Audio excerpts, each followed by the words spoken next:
Welcome back to my channel Nami Pratilipi.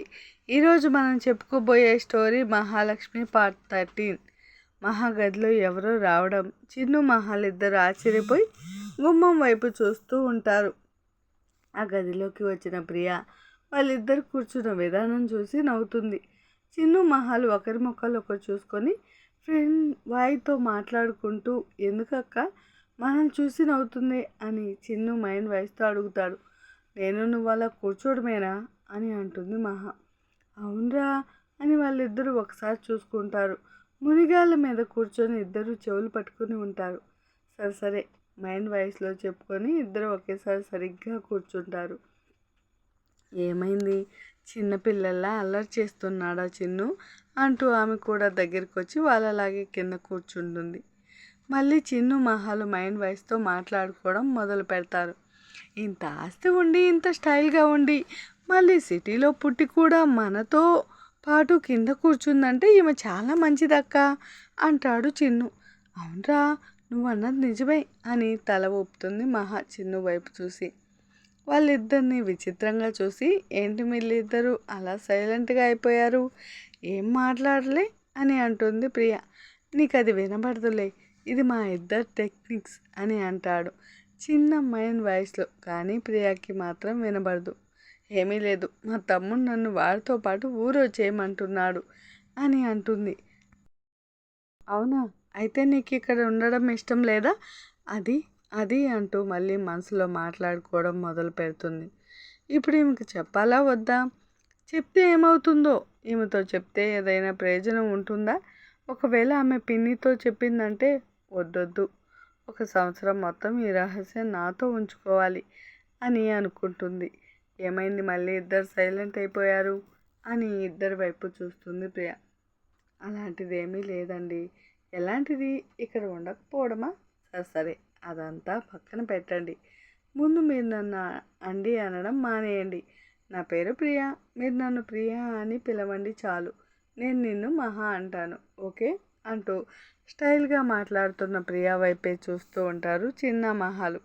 ఏంటి అలా చూస్తున్నారు, త్వరగా రెడీ అవ్వండి. మీరు ఈరోజు నేను సిటీ చూపిస్తాను, అలాగే షాపింగ్ కూడా చేద్దాం అంటుంది ప్రియ. అవునా అంటూ మతాబుల్లా వెలిగిపోతుంది చిన్ని మొహం. మళ్ళీ మైండ్ వాయిస్లో మహాతో మాట్లాడతాడు చిన్న. అక్క సిటీ అంట, ఏంటి వెళ్దామా?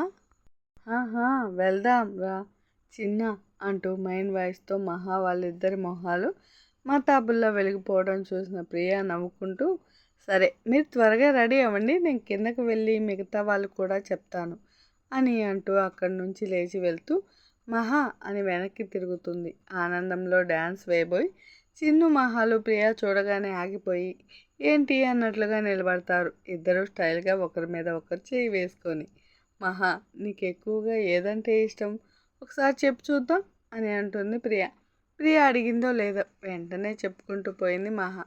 మా పల్లె ఇష్టం, మా అమ్మ నాన్న అంటే ఇష్టం, మా చెరువు కట్ట ఇష్టం, మా పిన్ని మా బాబాయ్ అంటే ఇష్టం, మా చిన్ను అంటే ఇష్టం. చాలు చాలు అది చాలు అంటూ మహా మాటలకు ఫుల్ స్టాప్ పెట్టేసి బయటికి వెళ్తూ వెళ్తూ ఓకే క్యారియాన్ అంటూ అక్కడి నుంచి నవ్వుకుంటూ వెళ్ళిపోతుంది ప్రియ. ప్రియ అలా చెప్పేసి వెళ్ళిపోవడంతో చిన్ను మహాలిద్దరూ ఏంట్రా మనం చేసింది ఏమైనా చూసినా ఏంటి, క్యారియాన్ అంటుంది. సర్లే అక్క మనం మొదలెడదాం అంటూ మళ్ళీ డ్యాన్స్ వేయడం మొదలు పెడతారు ఇద్దరు. అమ్మ అన్నీ సిద్ధమైపోయినాయి, మీరేం కంగారు పడమాకండి, ప్రియమ్మ అందరికీ చెప్పేసినది. పెద్దయ్య గారు సూర్యబాబు గారు కూడా ప్రియ అమ్మకి సహాయం చేశారు. రిసెప్షన్కి అన్నీ సిద్ధం చేసినాము అని చెప్పుకుంటూ పోతున్నాడు అంజి. సోఫాలో కూర్చొని ఏవో పుస్తకాలు రాసుకుంటూ వింటుంది గాయత్రి. అదంతా సరేరా, మనం ఈరోజు షాపింగ్ మాల్కి వెళ్ళాలి. శాంతని త్వరగా వంట పూర్తి చేయమని చెప్పు, అలాగే కాంచన వాళ్ళకు కూడా చెప్పు అని అంటుంది గాయత్రి. అలాగే కానీ అమ్మ, మన ప్రేమ్ బాబు గారు రావద్దా అని ఆశ్చర్యంగా అడుగుతాడు అంజి.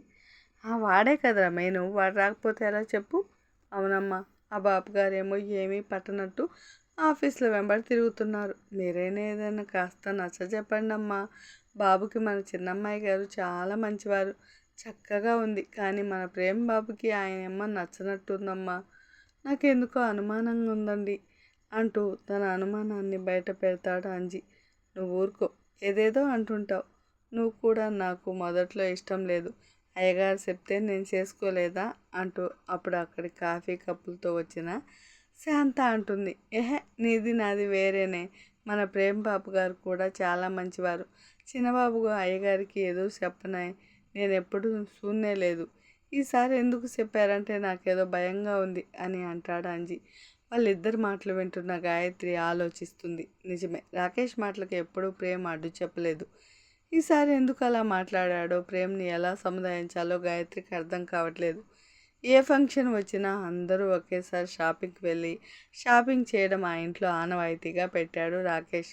మెయిన్ గోట్లో 4 కార్లు ఆగి ఉంటాయి. కాంచన, శ్రవణ్, గాయత్రి, అంజి, శాంతి, ప్రియ అక్కడ నిలబడి మహా కోసం ఎదురు చూస్తూ ఉంటారు. ప్రియా, మీ డాడీ వాళ్ళకి ఫోన్ చేయి, త్వరగా షాపింగ్ మాల్కి రమ్మని చెప్పు అని కంగారు పడుతూ చెప్తుంది గాయత్రి.